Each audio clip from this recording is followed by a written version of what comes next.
and another one bites the dust. Oh, why can I not conquer love? Is there anything of anything?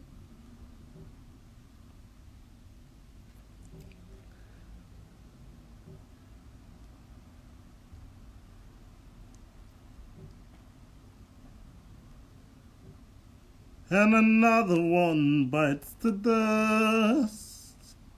Oh, why can I not conquer love? Oh, is there anything of anything?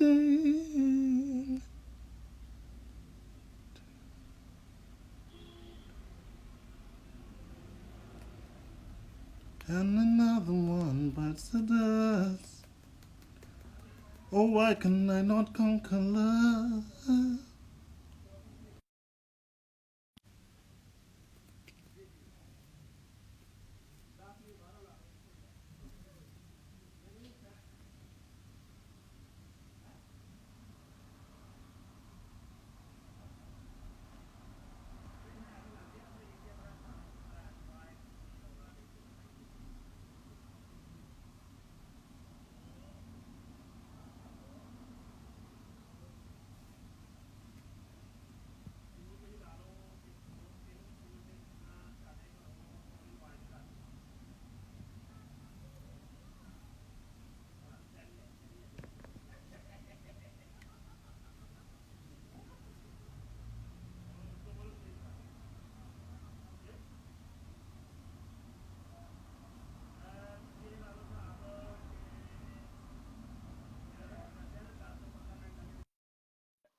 Hello. Hi, Miranda.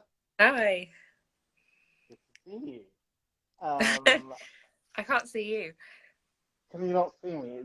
It's No. probably because the camera pointed the wrong way. There I am. Oh, excellent. Great. I'm just gonna ask you how you are. How are you doing? Yeah, I'm okay, thank you. Yeah. How have you been dealing with the heat? Sorry, what did you say? How have you been dealing with the heat? Oh, excellent. I've just been flopping around in the sun all day. Didn't get anything done that I was hoping to do, but I'm okay with that. Great.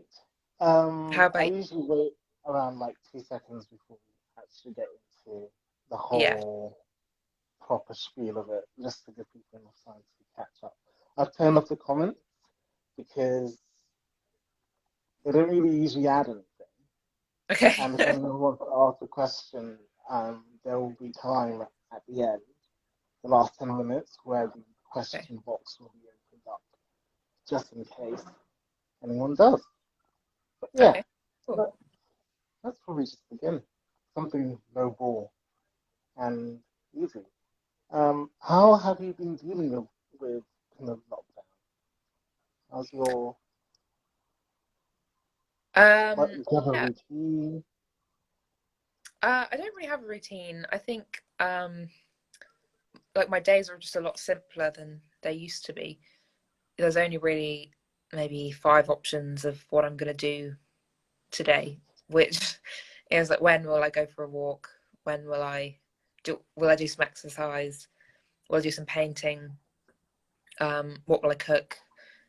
But I'm quite enjoying it actually. I think it's been good for me to kind of and not have that pressure of being trying to do everything, which I think I was doing before, is doing too much or always trying to find a balance between different aspects of my life.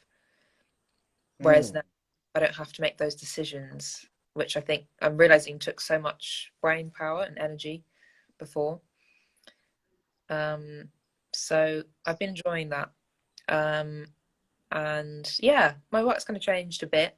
I'm making um, some works for the artist support pledge. So Mm. Tell me some more work. about that.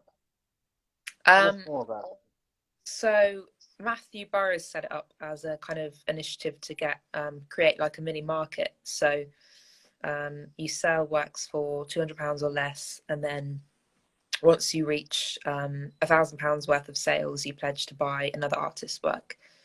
So it's actually been good for me in that I've been able to make some work that is affordable for people, and in turn I've been able to afford other artists' work who I previously couldn't. So it's been useful in that way, and also it's made me look at my kind of drawings in a different way, because I just think of them as just prep work, like not really art, items in their own right. So I was really surprised that there was a big interest in my drawings, and I just You'd like be surprised. As in, you said you were surprised. I was reading up. Sometimes drawings are a gateway drug. So if you feed someone a good drawing, they will then want a bigger, not necessarily always better, but a yeah, bigger piece. yeah, definitely, And yeah. many So that's artists, yeah, go on, sorry. go on. Oh no, I was just going to say that I've forgotten about them. Loads of them I do the painting from the drawing, and then I just stuff them away in a sketchbook, and I hadn't looked at them in like some of them a couple of years. So it's been quite interesting going back through everything, and also just realizing things as well. Like I kind of thought my work had been quite not static, but kind of my drawing style being the same for at least 2 or 3 years, and then when I'm looking, like, whoa, this is so different. There's just things that I'd stopped doing and started doing that I hadn't really realized. With that, I think it's important that we kind of establish what you were doing before lockdown, because we've now got you into the flow of things, and you're talking to us, you're conversing. Yeah. But we're interested to find out what were you doing before lockdown? What was like your trajectory in mind for the year? Like, did you? Okay, the artist support pledge has now come in and given you insight into your own practice. But what were you thinking about for May this year? I was thinking about making some really big work. Had an exhibition in August that I was kind of prepping for. So, and they kind of said they wanted some bigger pieces and also some more large pieces on plastic. So I was getting ready to start doing some of that, and then kind of just exploring different ways of using installation as well, because it's actually been a while since I've been part of an exhibition where I've been given a big space to do like whatever I wanted in. I think that was probably actually last August at the Babe show, where it was like, go wild, do whatever you want. So I was looking forward to having that again, and I was having loads of ideas of things I wanted to try out. So now that's going to be pushed back, not sure when it will happen. So I'm less concerned with that and more focused on what I can do in this space I have, and not thinking about a gallery space so much. Okay, that's interesting because I was speaking to a person who has connections with. Oh, his name's Seb of Seb's Art List, Oh yeah, and yeah. he's quite an interesting personality because he's got civil service background and he's also got the sort of art background in terms of attending events and knowing what's going on policy-wise.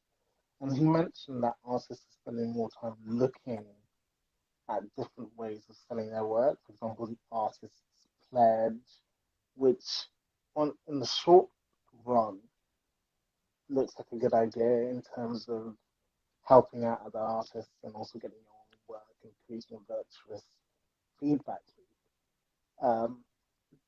How sustainable is that? Do you think it's going to continue to give as much as it's done in the beginning? Do you think? Sorry, the last bit cut out. Do I think it's going to continue? Do you think it's going to be sustainable as a means of selling work consistent? No, I didn't really have the impression that it would last very long, but I also thought I didn't realize we'd been locked down this long as well. So Mm.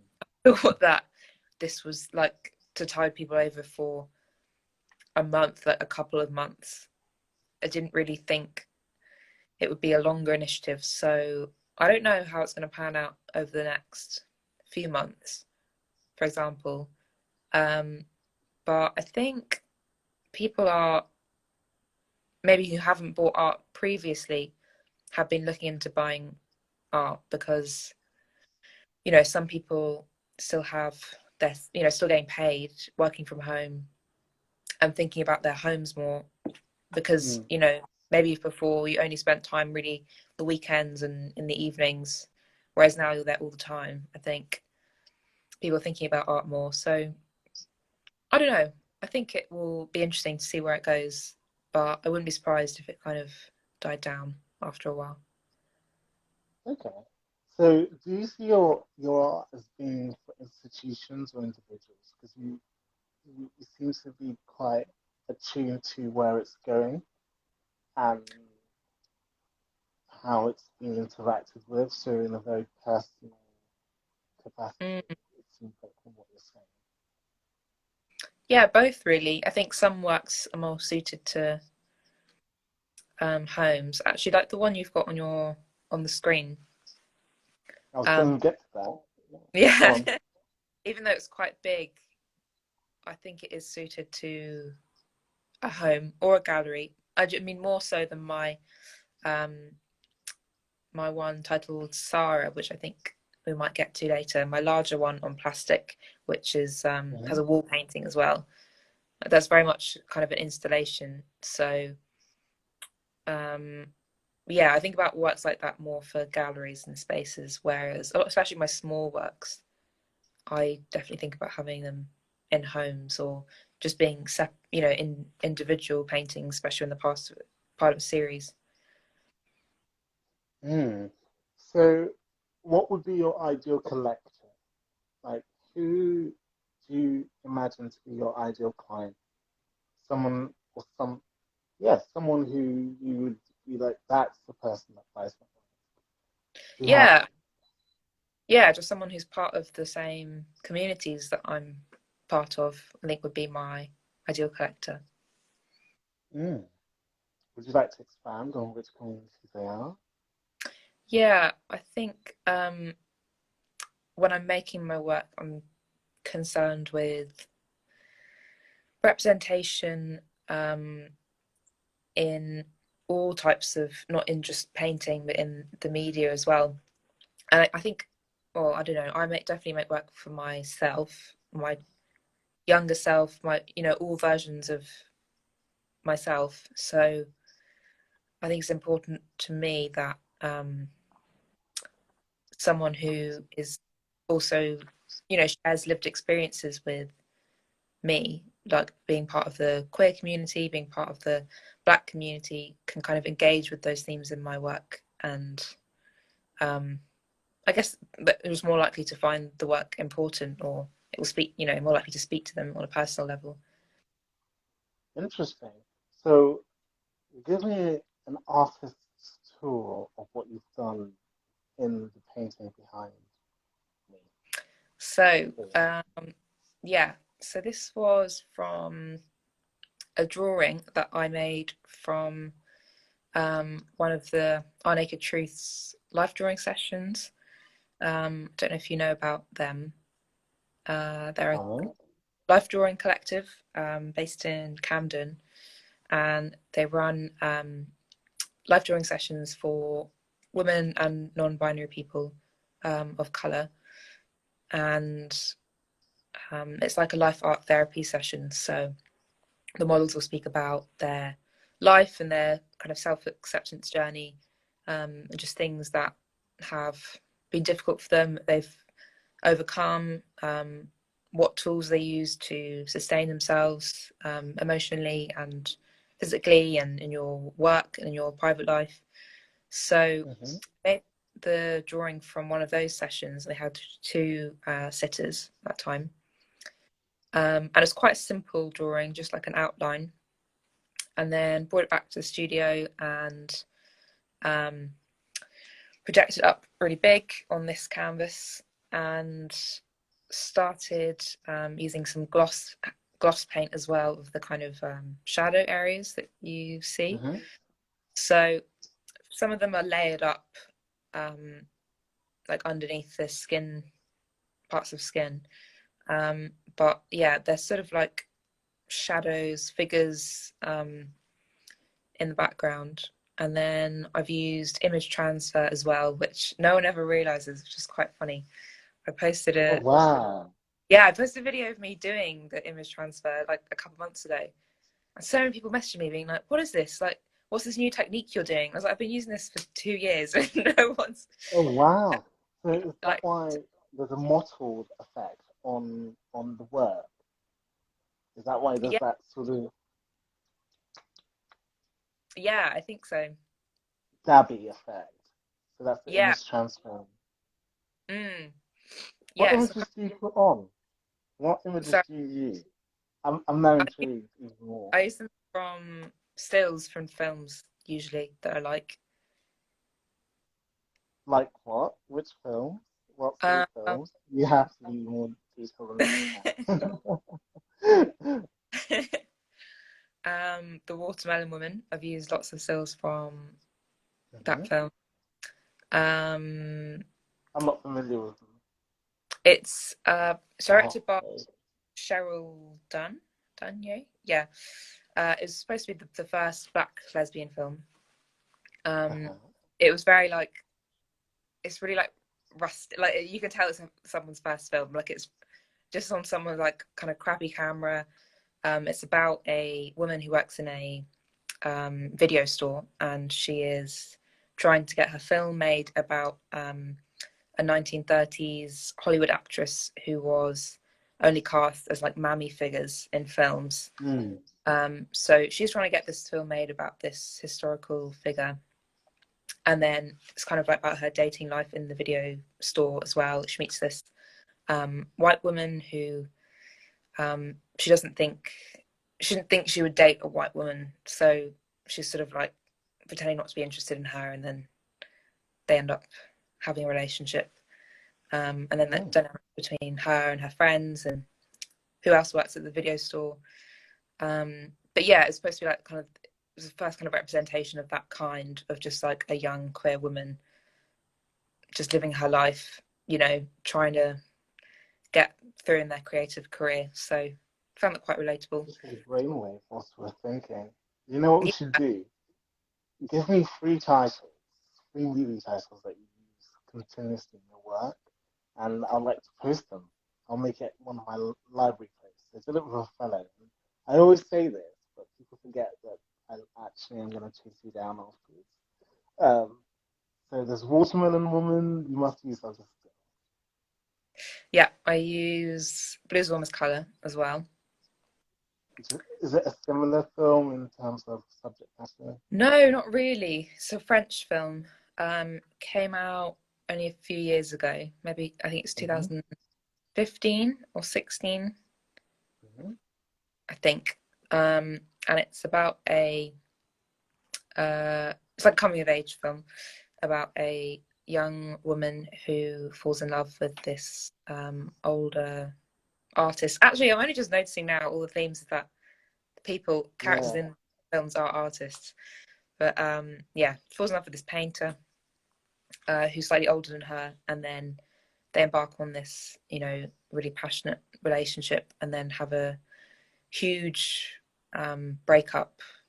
It's 3 hours long, and the breakup is like halfway through the film, so the last half so depressing.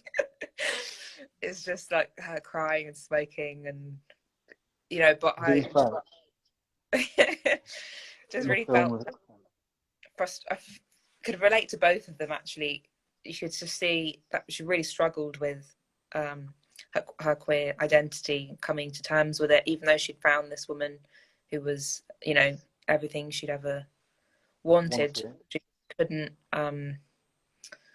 she couldn't, you know, commit. She wouldn't tell her friends that they were together. She kind of cut off parts of her life and contained this relationship into one part of her life, and couldn't understand why her partner was finding it frustrating and this lack of communication. But yeah, just really beautifully shot film. I love that it's really long and there's no rush on storylines or dynamics. It's just let to kind of The go. reason why I love this sort of work, as in where I get to speak to artists, and also looking at the work with the artists, is that you get new insights into the artistic process.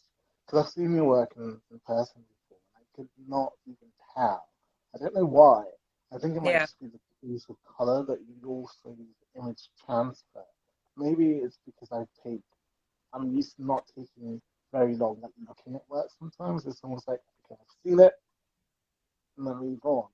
yeah, Whereas you're sort of intriguing us, or entreating us, better put, to take more time, to slow down, and really pause and look and search and find. Um, I like the fact that there's a combination of, how can I put it, of film and, and the painting process. mm, So, what are you trying to sort of, what are you exploring when you're sort of collaging these films into narratives like the POC, um, queer community narratives that you spoke about, into a new image that kind of layers all of these things, but also can stand aside from those from that also stands aside. Let's just say that because mm, by itself it doesn't really say I am queer. It doesn't really say I come from a film. It usually just says I'm a work. mm. I don't know if I've explained myself correctly. Yeah, I think because it's quite rare for me to find something that relates to both those like kind of parts of my life. Like sometimes I'll enjoy a film and relate to its you know, queer content, but the characters are white. Like in Blue is Almost Colour, I don't think there's a single person of colour in the whole film, but I still related to that deeply in the queer sense. Whereas then there'll Mm-hmm. be other films about um, you know, black people, black community that um, I don't relate to on a queer sense. So I think for me, using those, like taking those different parts from different films, different things that I enjoy, and collaging them in one work is my way of choosing what relates to me and my identity, and how I can fuse them into um, my own kind of language. That's really interesting you say that because now I see your work in a different light in the sense that I can see it as almost like a film in a filmic sense. There's scenes from your imagination. It has kind of it has a movie like structure to it because Mm. there's another piece that you've done which I'll show that you've sent me. There we are. It's not going to come out as great as the other one, but I think you guys can all see where I'm heading with this. There are definite themes going Mm. on. Tell us more about your technique of I would, I would call it facing the canvas or using the acetate as a art attack sort of medium. Is that why you say that? Yeah, no. Tell us more about Yeah, it was funny actually when I started using it when I was studying. So when I was tutors were like, this could look quite gimmicky, not, you know, like a Pinterest kind of type of thing. You know, you have to be sure about why you're using it and how you're going to use it. that. Um, which I think is funny actually, that anything that strays out of like oil on canvas, people would be a bit like not sure how they So it's feel about it. oil on. This is oil on PVC. Oh wow. So it's stretched in the same way as you stretch a canvas. It's actually quite strong and quite thick, even though it looks really fragile, which I quite enjoy that aspect of it as well. Because I do like them to look fragile, but also robust. And yeah, I think I started using it because I've been working on transparent surfaces for a while, on like perspex and acetate and like harder surfaces. And then wasn't really, it was quite hard actually logistically to frame them or to display them when you've done it just on like a piece of acetate. It's quite difficult to get a good frame for them. And then even when I did get a good frame, there's never enough space between the wall and the painting, and I really wanted to get the shadows behind it, because when they're lit well, you can see, because there's all the different figures in them, and sometimes with the gloss as well, creates like multiple layers, multiple narratives on the wall behind, which I really like. So Ooh. yeah, then I discovered this material, started stretching it, and just looking for another way to kind of get that transparency and that translucence effect with the painting skin. Just find it really like aesthetically attractive, and then also the way that the paint slides around on the surface, like physically, the process of making it is a lot more enjoyable for me when it's kind of just sliding.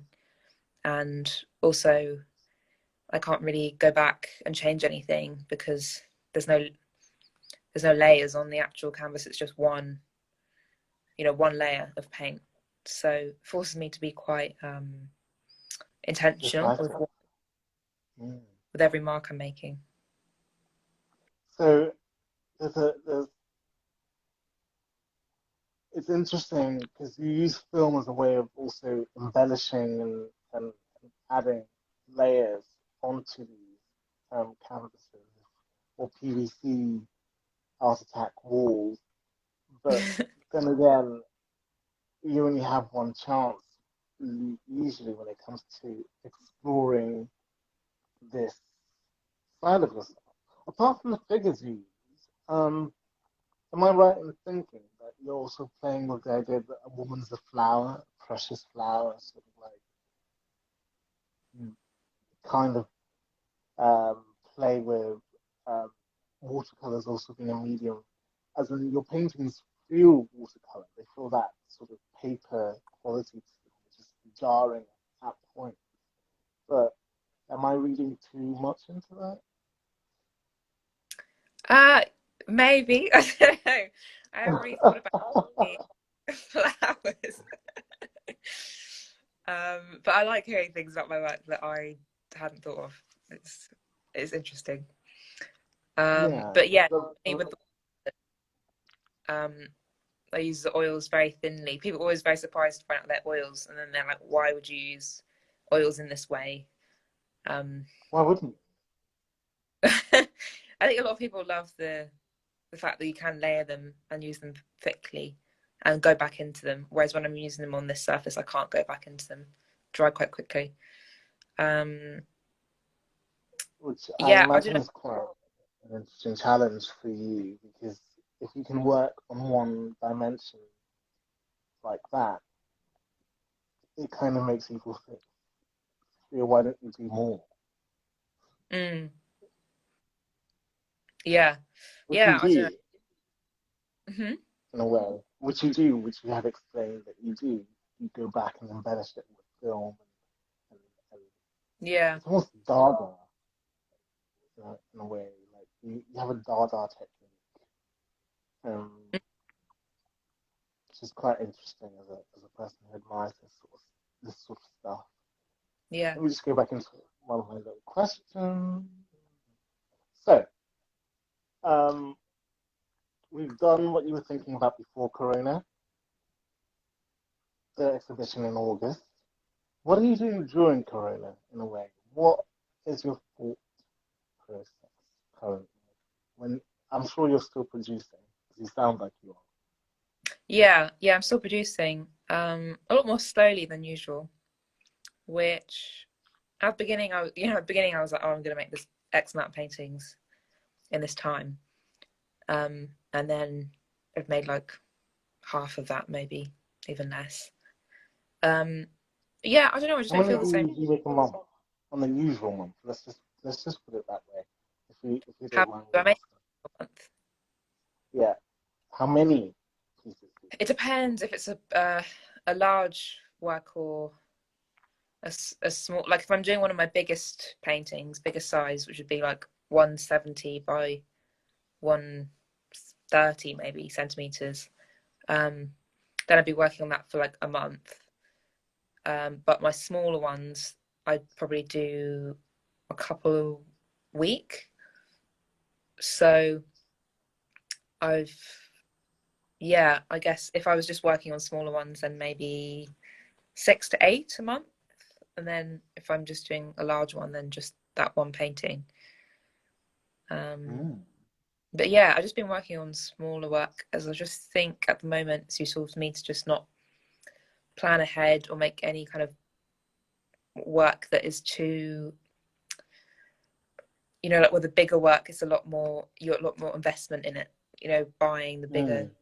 stretcher, using all the canvas, all the primer, which I go through like crazy. Mm.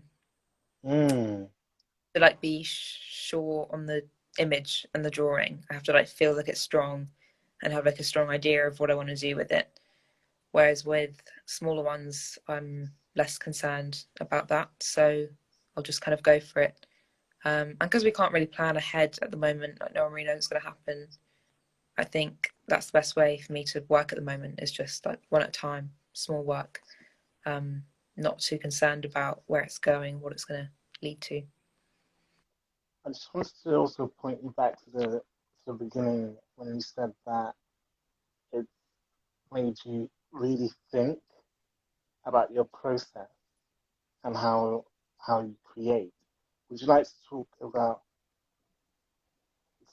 like, in a twin track mind, how you used to create in the past compared to how you create now? I know you slowed down a little, but is this going to be a continue? Do you think that you might continue working in this more artisanal fashion? I don't know. I don't think so, because I think people have, in general, it's quite easy to forget things once you're out of them. So I think at the moment, Short memories.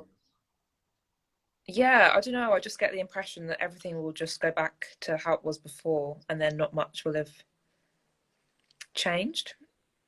Mm-hmm. I don't know. I feel like if things are back, like when I'm back in, just doing all the normal things that I'm doing, then I'll be like, okay, right now I'm on it. I'm gonna be, bashing out these paintings, and Mm. the kind of pressure in the back of my mind to be constantly producing will just be back. Okay. Right. You mentioned sort of POC, people of color are, or let's be very honest about it, women and non-binary folk of color are very much part of your work. Mm. I would like you to speak a little bit about that relationship. And sometimes I know that the concepts can be very apparently obvious to people, but they're not very obvious because I think sexuality and race are things that are very much built as something that everyone understands, but the more that we look at them, the less we all understand them the Yeah. way that we're supposed to. So let's take sexuality first. Um, so what, like just how I'm trying to represent sexuality? let's go with how you're trying to represent sexuality and maybe how it relates to sometimes the materials that you're using, because you're using transparency, and you're transparent about your sexuality, and Mm. you're using uh yeah, stuff along those lines. You don't have to follow the example that I gave Okay. you. Yeah, How it I think affects your aesthetic is one thing. Yeah, that's a better way of putting it. How those two things affect your aesthetic. um I think I'm just interested in, I don't know, representing kind of daily, everyday life.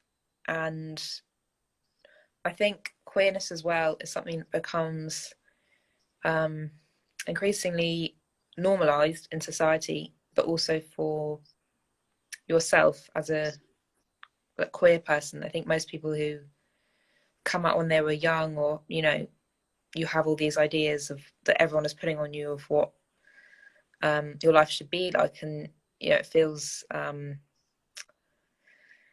hard to go in a different direction.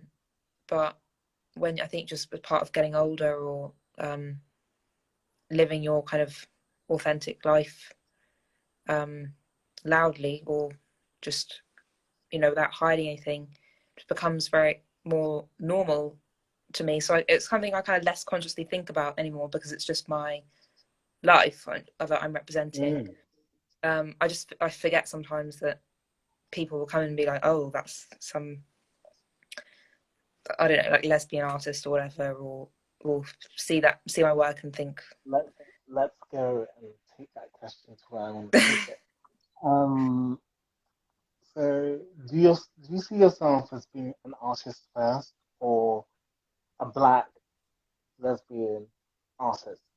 You know, you combine the terms together that people like to put in, like black, lesbian, Caribbean, British artist, or do you see yourself as an artist who happens to encompass these intersectionality? um it's interesting actually, because yeah, I mean, just an artist who happens to be all of these things, but it's not irrelevant to my work, which I think is why I can understand why people who are maybe making more abstract work, or something that's not necessarily directly dealing with those kind of themes, would be, annoyed at being labelled as, a black artist, a lesbian artist, whatever. But for me, they're very much like themes at the forefront of my work. But I don't like to be boxed in either. And I think sometimes the assumption with that is that you would only maybe, there's not the only parts of my work or things that contribute to what my work looks like. It contributes to the what inspires my work and what inspires me to start making that work. But really, the type of paint I use, the materials I use, the way I handle paint is all, outside of that. It's all your So own. yeah. It's all your own. And with that, we have 20 minutes left. I have plenty of questions left. Don't worry about that. But I'm going to also do everyone else a favor, and I'm going to turn on commenting. Hey guys! So Oh. if you've joined recently, we've been talking for the last 40 minutes about Miranda Forrester's practice. So you now have the opportunity to also ask your questions. Ask them in the question box, please. Hence why I switched off the commenting section. So I would have the opportunity to just engage with Miranda's work as you can see her face. So please put your questions in the comment box or the question box. If you put it in the comment box, I'm much less likely to see them than if they're in the question box. Just putting it out there. Great. Um, Goodness. What is your conception of sort of blackness in this? because sometimes blackness and sexuality can go together like chalk and cheese, whereas Mm, people usually put them together like a well-sounding puzzle. You know, queer and black is one of those things that is starting to become like a cliche within the art mm. community, without it actually having very much. It does have a reflection also in wider culture, but it's not similar in any way to how some Yeah, people react to it in wider communities. mm. Yeah, I think blackness has been increasingly important in my work. In a way maybe it wasn't before I went to university. I think before that it wasn't something I consciously thought about. And probably because there were more, when I did an art foundation, there was more black people there with me. Um, and I didn't feel maybe isolated, or that was a unique experience in a way that I did when I started university. Um, so yeah, I think it's become more important to my work as well as just kind of understanding what um, like history of blackness and history of my family and my name, and things like that that I didn't think about when I was younger, maybe. Okay, I've just got a question in. Thank goodness. Sometimes you turn on these questions and you don't get anything in. Harmony Malumba has just asked, is there a particular work that you are proudest of and why? Yes, there is. It's the only work I have at the moment that I will not sell. Um, it's called Babes, BBZ, and it was from 2 years ago, I think. Mm-hmm. I think the very beginning of 2019, I think, January 2019. Um, yeah, it was sort of a breakthrough in my practice at the time. I've been experimenting with lots of different styles and figures and ways of making work. I started using image transfer, started using gloss, started using these kind of creamy colored backgrounds, and it was the first painting on a large scale where everything really came together. And it was, you know, I thought it was a successful piece, and it was everything I wanted my work to be doing and saying. Um, and yeah, I still love it like a baby. I won't let What go of was it. so Babes? So it was the technical aspect that you particularly enjoyed about Babes. Tell us about how the material, how does it look? What is the aesthetic sort of feel that you get off Babes that is so satisfying? Um, Really smooth surfaces. This was when I really started taking my priming seriously. Because I was still using gesso, I think, at that point. Now I switched to an oil primer. But yeah, I did, I think, maybe about 15 layers of gesso, like sanding between each layer. Oh So the wow! so smooth. But it's, yeah, I thought at the beginning, oh, this is unnecessary, but it's actually really important to my work. I spend longer actually priming and making the canvas than I do doing the actual painting. Yeah, that's the picture there. Babes, So yeah, um, it's it's glossiness it's a, and the it's a smoothness. pleasure to see. It's actually quite fluid. I like the movement of your painting because Mm. you talk about it reflecting. You haven't even reflected on the female nude. How does the female nude influence your work? Let's put aside those very obvious trite questions about sexuality and blackness. But like, let's go in. How does the female nude? How does your kind of feminist instinct um, prime your work, or doesn't it? Is it more of an aesthetic appreciation that you have for the female form? Yeah, I think I question that a lot actually. I've been doing female nudes for a a long time actually. It was kind of always what I was interested in, painting, and also just it sounds quite kind of cliche and basic, but just representing my body how I see it, how it is every day, with no trying to escape from all these pressures and ideas of what women's bodies should look like.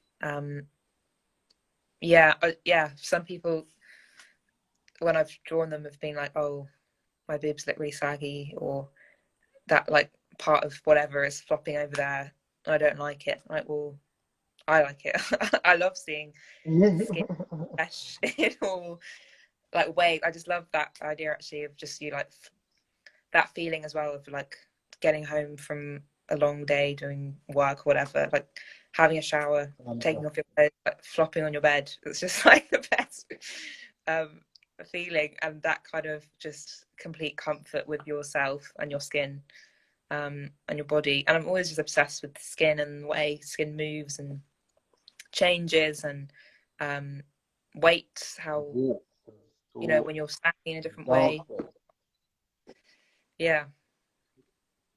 That's quite key, and I can see that the way that it all comes together in Babes, in the sense that there's a nice movement in the canvas as well. Mm. Movement in all of your canvases is like a dance. Do you work with music? Yeah, all the time. Yeah. So you're there dancing with your wrist or your body at the same time as your creation.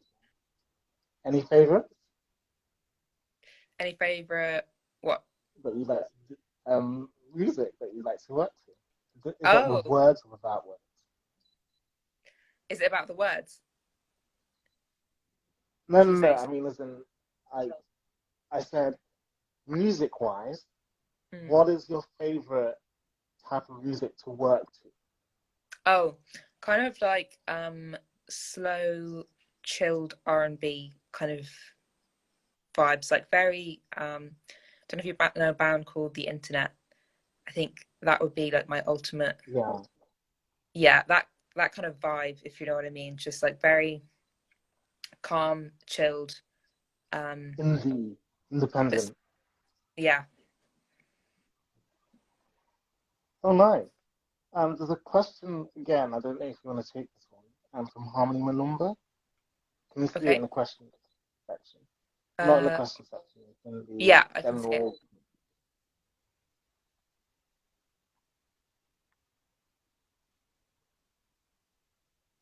Okay, interesting. Um, yeah, I don't. That's only been recent, actually, that I would identify as black. Um, because when I was younger, my parents would say I was mixed race. Everyone at school would label me mixed race. Um, I think of black being as more of a political identity, as Mm-hmm. non-white and non-general POC. So yeah, I mean, I'm not, mixed race, black, whatever. I'm not too fussed with the labels, but yeah, I don't know as well. Like some people have kind of an issue with the term mixed race as being that you're, as saying you're half white, half black, when you're never white unless you are white, really. Even Mm. if you're light skinned or whatever on the color gradient, Definitely. um, Yeah. you're not. And even though obviously colorism is real, you're not white unless you are 100% white or white passing.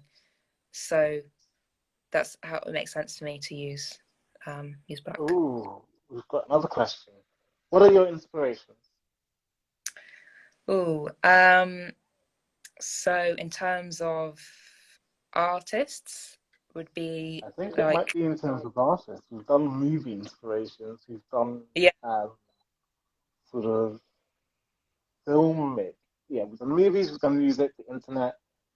What are your other influences in terms of artists? Who's your pedigree? Who do you look to? Van Gogh. not Van Gogh. Okay. Like Zanel Moholy. It would be one of my inspirations. She's a photographer, and I think they're actually they now.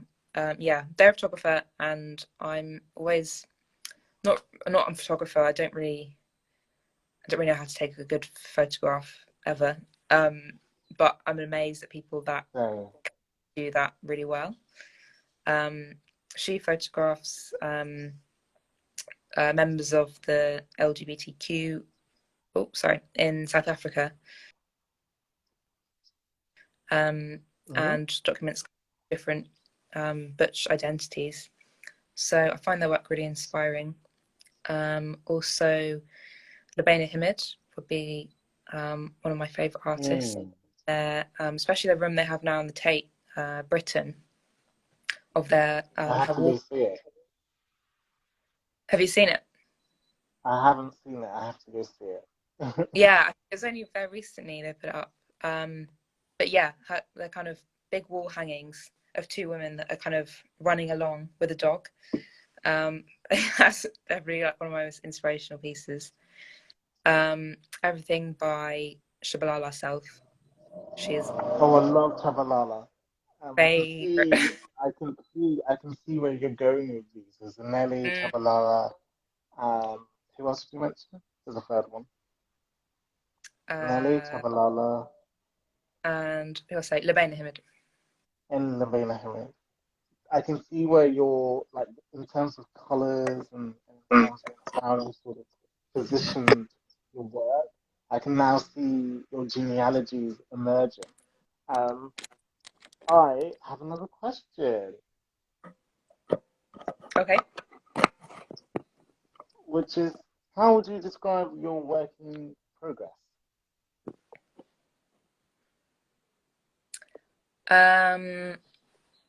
How quickly I make work? I think we kind of covered that question quite extensively. Yeah. In ways, so it's not really. Maybe you mean over the last kind of few years. Oh, how do you? So I think it might be in terms of how did you start painting? I started painting. Yeah, so from my drawings always.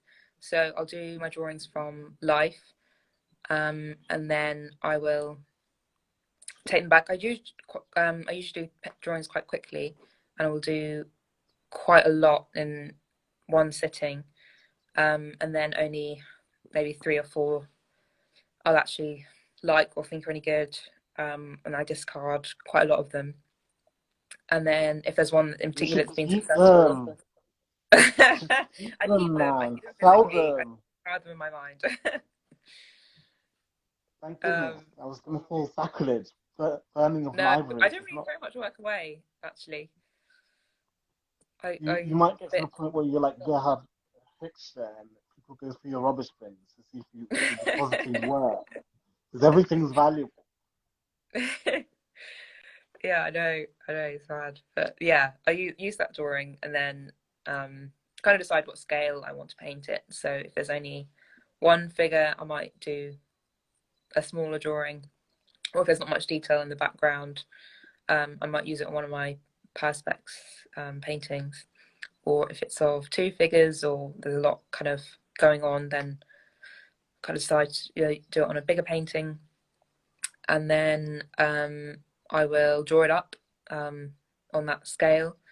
And then I start with mapping out where I'm going to use the gloss. So I'll do that first. I usually do 2 layers of that. So do the first layer of gloss, let it dry, second layer of gloss, and then I'll do the image transfer. So I'll kind of decide which areas I want to use that in. And then, so that takes like 24 hours as well. So I'll do that and come in the next day, take it off. You like peel the paper off.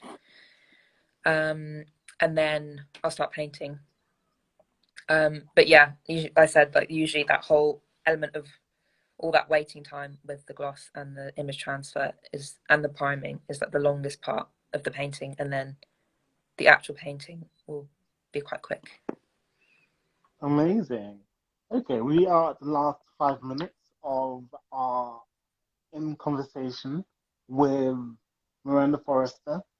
So if in the next 5 minutes you don't pronounce yourselves, we're going to come off air anyway.